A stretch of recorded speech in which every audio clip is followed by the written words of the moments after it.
এ পর্যায়ে বক্তৃতা নিয়ে মঞ্চে আসছে মিশকাত জামাত থেকে রইসুল ইসলাম। السلام عليكم ورحمة الله وبركاته.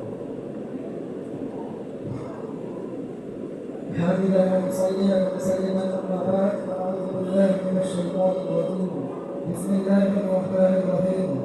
إن الله يأمر بالعدل والإحسان وإيتاء ذي القربى وينهى عن الفحشاء والمنكر والبغي.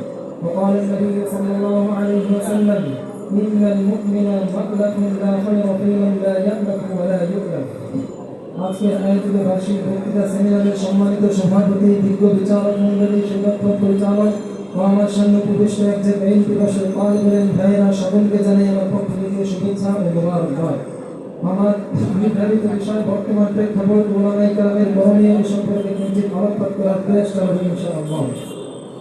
প্রিয় সুধী, বর্তমানে আমরা এমন এক সময় অতিক্রম করছি যখন গোটা মুসলিম উম্মাহ এক ক্লান্তিময় সময় অতিক্রম করছে। সমস্ত বাতিল শক্তি একত্রে এই গোটা মুসলিম উম্মাহকে ধ্বংস করার জন্য প্রচেষ্টা চালিয়ে যাচ্ছে।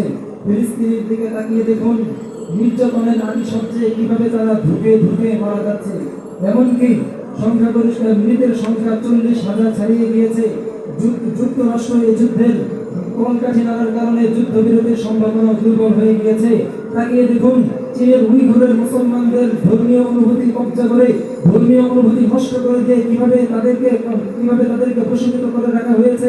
আর আমাদের পার্শ্ববর্তী কাশ্মীরের কথাই বা কি বলবো, তীরে তীরে মোদী আস্তে আস্তে এই দেশটাকে ধ্বংস করে দিচ্ছে। এমনকি বাংলাদেশের উলামায়ে কেরাম এবং তাওহীদি জনতার মাঝে বিভেদ বিচ্ছিন্নতা এবং তাদের ধর্মীয় অনুভূতি নষ্ট করে দিয়ে এই দেশকে দখল করার পরিকল্পনা গ্রহণ করেছিল। আর এই উদ্দেশ্য বাস্তবায়নে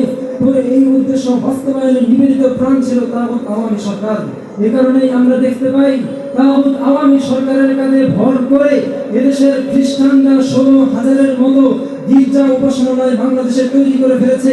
এমনকি মাদার তেরেসা 2050 সালের ঘোষণা দিয়েছিল 2050 সালের মধ্যে এদেশের সংখ্যাগরিষ্ঠ খ্রিস্টান রাষ্ট্রে পরিণত করে ফেলবে। অন্যদিকে কাদিয়ানীদের তৎপরতা থেমে নেই, বরঞ্চ আমরা জানি আমাদের এরিয়ার মধ্যেই অর্থাৎ ঢাকার 4 নং বক্সিবাজারের মধ্যে তাদের প্রধান কেন্দ্র স্থাপন করা হয়েছে।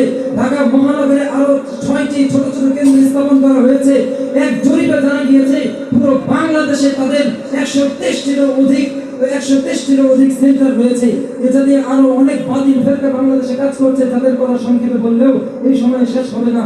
সুতরাং এই দুরবস্থা থেকে মুসলমানদেরকে রক্ষা করার জন্য উলামায়ে কেরামের ভূমিকা সময়ের সবচেয়ে বড় দাবি। এ কারণেই উলামায়ে কেরামের দায়িত্ব হচ্ছে সরকার পতনের পর বিভিন্ন দেশে যাতায়াত এবং তাদের সাথে যোগাযোগ এবং বিভিন্ন ধরনের সাহায্য সহযোগিতা পৌঁছানো সহজ হয়ে গিয়েছে। সুতরাং ফিলিস্তিনের বিজয় হওয়ার আগ পর্যন্ত বাংলাদেশের সমস্ত ধরনের সহযোগিতা তাদেরকে এদেশ থেকে উলামায়ে কেরামে প্রেরণ করতে হবে।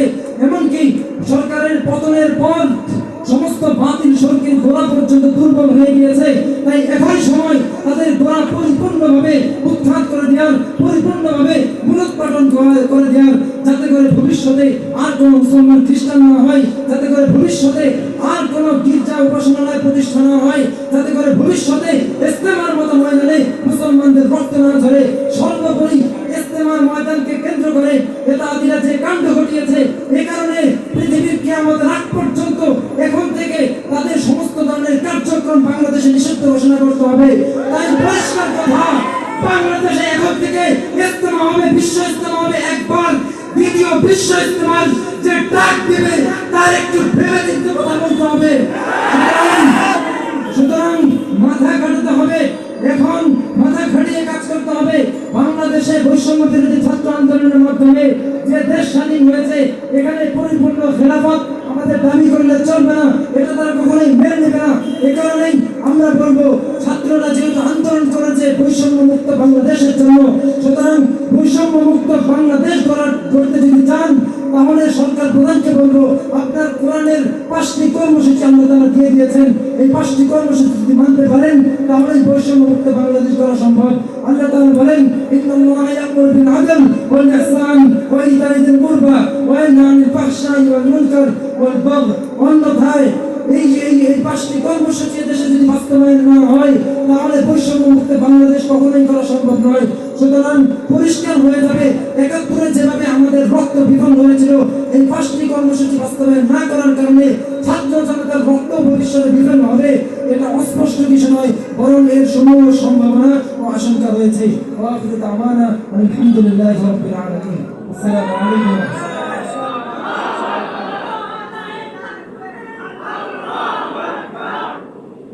মাশাআল্লাহ, বারাকাল্লাহ। আল্লাহ তাআলা ভাইয়ের কণ্ঠকে ইসলামের জন্য কবুল করুক।